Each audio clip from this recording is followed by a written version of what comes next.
Halo,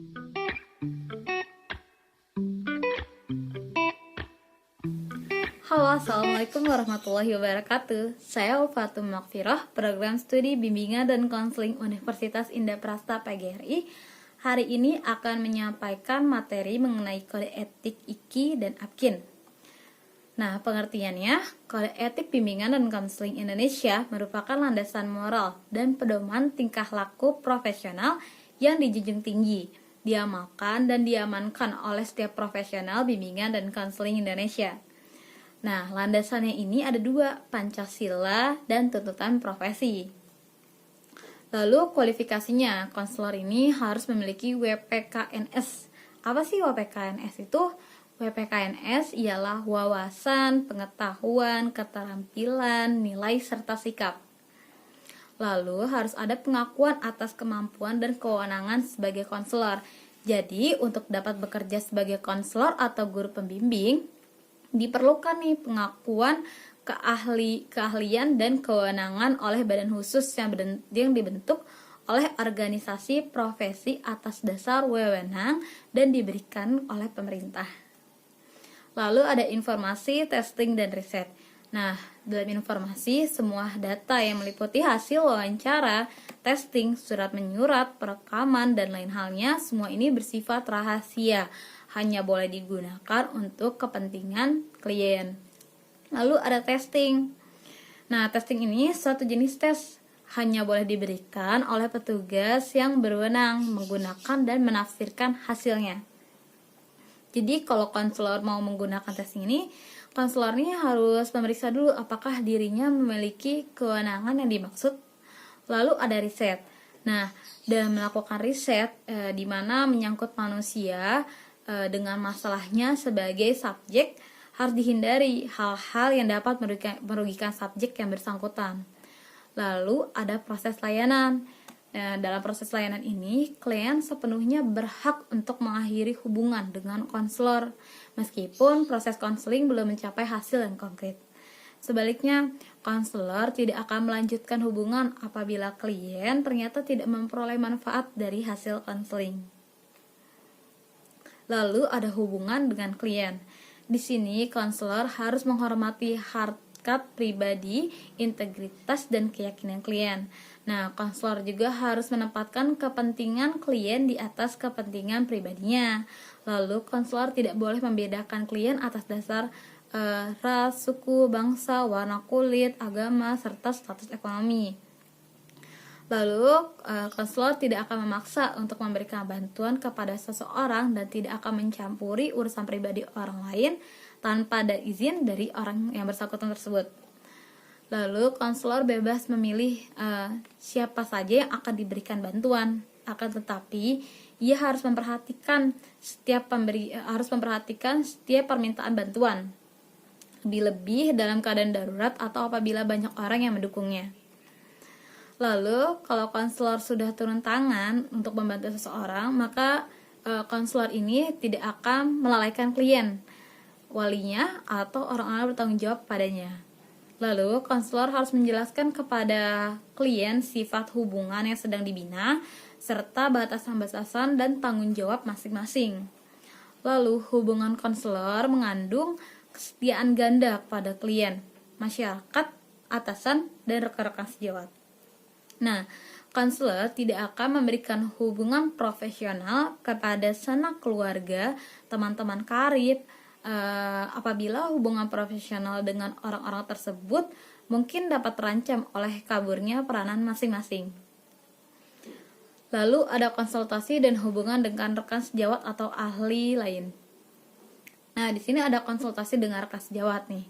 Nah, dalam rangka pemberian layanan, apabila seorang konselor merasa ragu-ragu tentang suatu hal, maka ia diperkenankan untuk berkonsultasi dengan rekan-rekan sejawat di lingkungan profesinya. Namun, hal tersebut harus mendapatkan izin terlebih dahulu dari seorang klien. Lalu ada alih tangan tugas. Nah, di sini konselor harus mengakhiri hubungan konseling dengan seorang klien apabila akhirnya ia menyadari bahwa ia tidak dapat memberikan pertolongan kepada klien tersebut.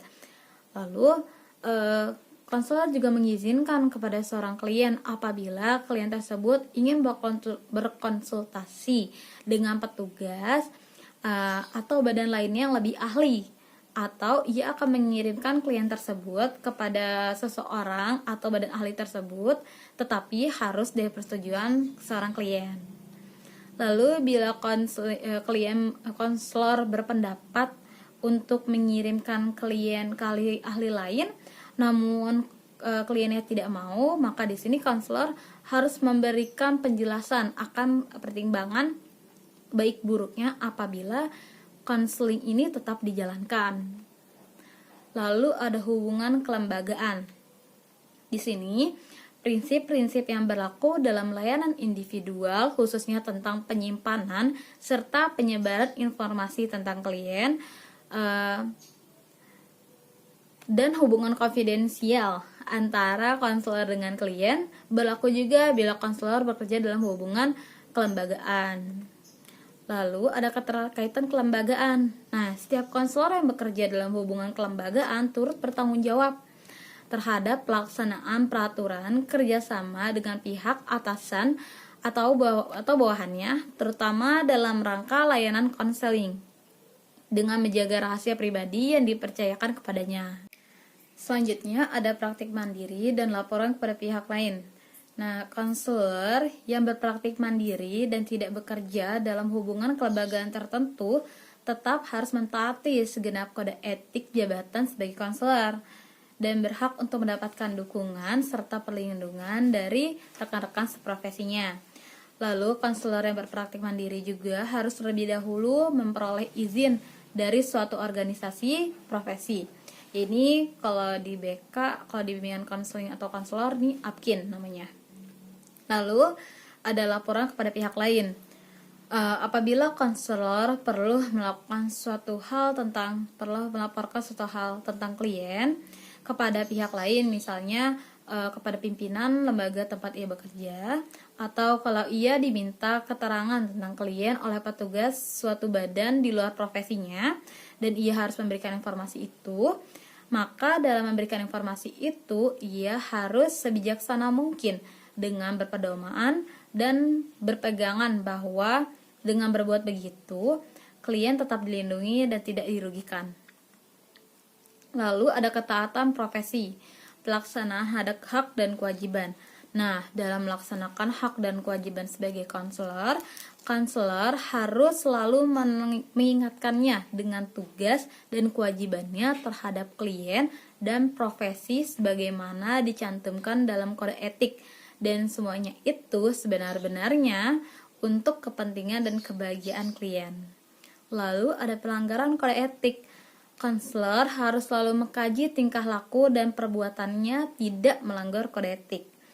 Konselor harus senantiasa mengingat bahwa pelanggaran terhadap kode etik akan merugikan mutu proses dan hasil layanan yang diberikan, merugikan klien, lembaga dan pihak-pihak lain yang terkait, serta merugikan diri konselor sendiri dan profesinya.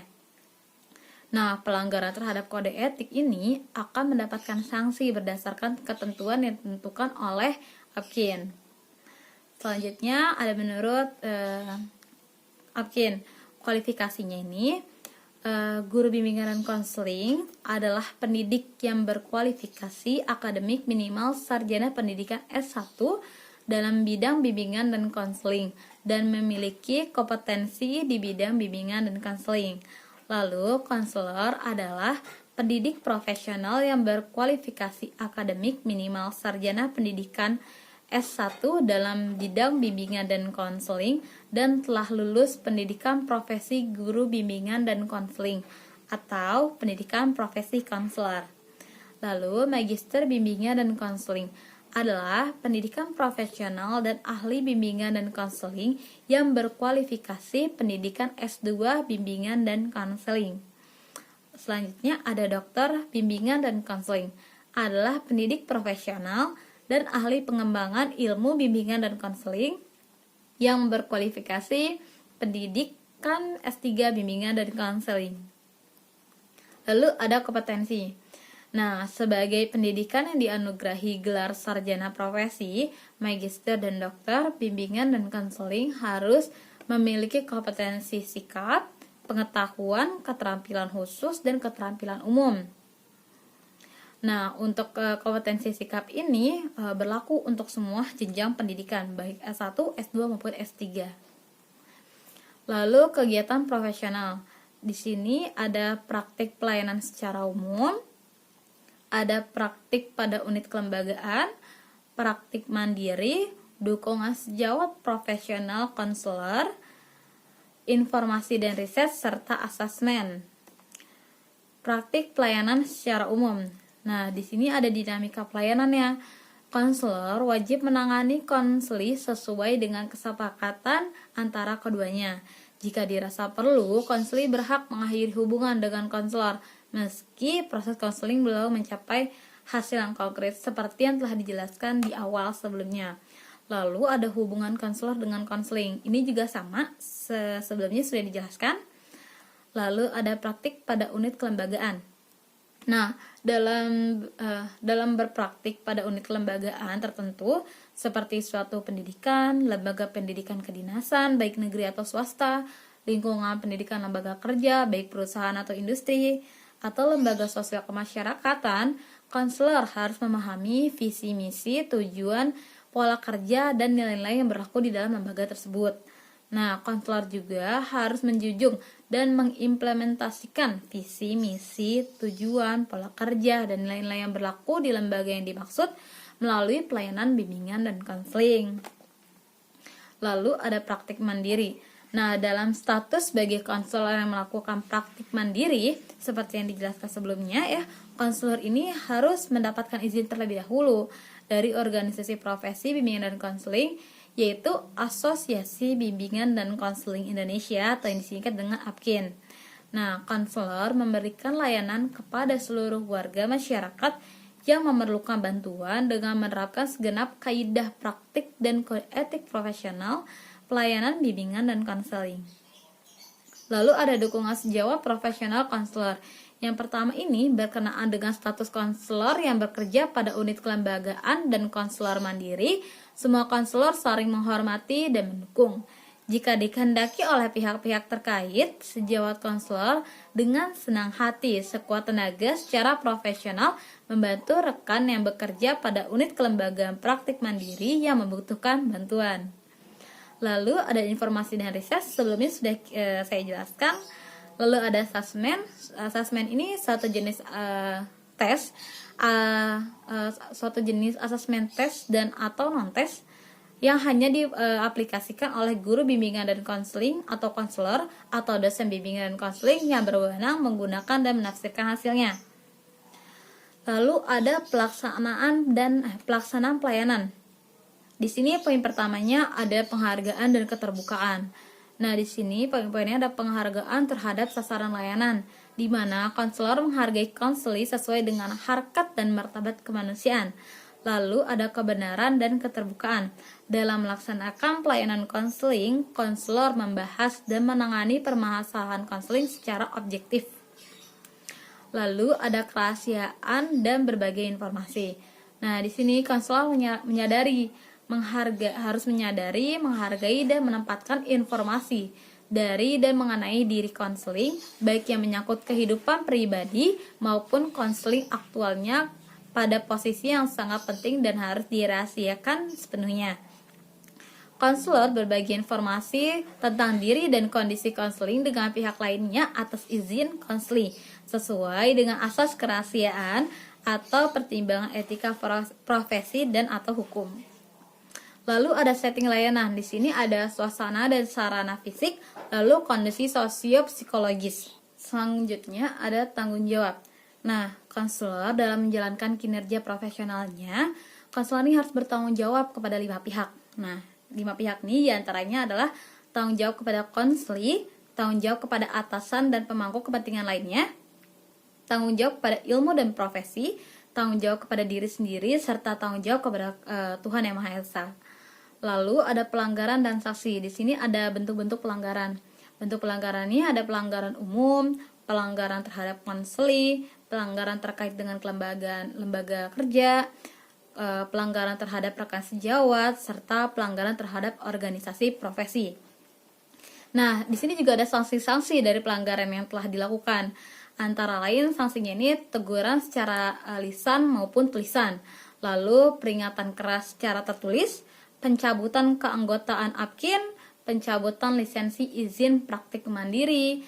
Lalu apabila terkait dengan permasalahan hukum atau kriminal, maka permasalahan tersebut diserahkan pada pihak yang berwenang. Lalu ada mekanisme penerapan sanksi. Nah, di sini penerapan sanksi terhadap konselor yang dianggap melanggar kode etik dilakukan jika diperoleh pengaduan atau informasi tentang adanya pelanggaran dari konseli atau pihak lain. Lalu pengaduan atau informasi disampaikan kepada Dewan Kode Etik untuk diverifikasi. Lalu konselor yang bersangkutan dipanggil oleh Dewan Pertimbangan Kode Etik untuk verifikasi pengaduan atau informasi yang disampaikan oleh konseli maupun pihak lain. Lalu konselor yang bersangkutan diberikan kesempatan nih untuk membela diri. Apabila ternyata memang ada pelanggaran dan pelanggaran itu dianggap masih relatif ringan, maka penyelesaiannya dilakukan oleh Dewan Kode Etik Daerah yang kemudian dibuatkan oleh pengurus besar Asosiasi Bimbingan dan Konseling Indonesia.